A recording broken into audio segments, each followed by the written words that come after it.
அன்புள்ள சகோதர சகோதரிகளே, உங்களுக்கு ஒரு நற்செய்தி.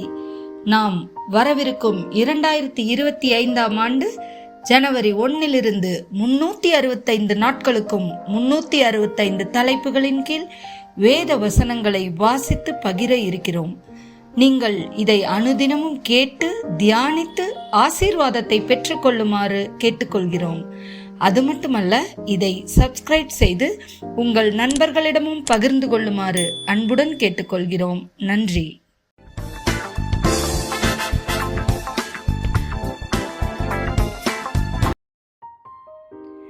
இன்று நாள் 172.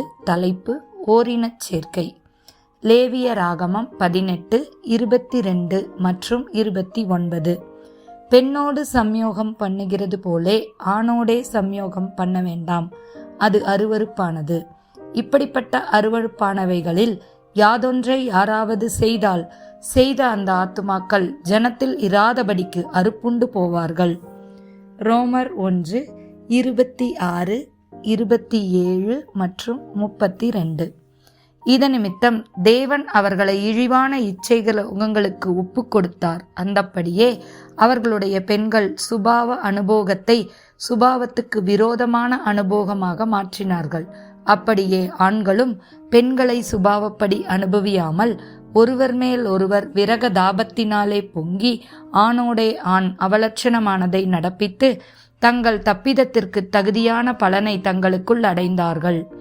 இப்படிப்பட்டவைகளை செய்கிறவர்கள் மரணத்திற்கு பாத்திரராய் இருக்கிறார்கள் என்று தேவன் தீர்மானித்த நீதியான தீர்ப்பை அவர்கள் அறிந்திருந்தும் அவைகளை தங்களே செய்கிறதுமல்லாமல் அவைகளை செய்கிற மற்றவர்களிடத்தில் பிரியப்படுகிறவர்களுமாய் இருக்கிறார்கள்.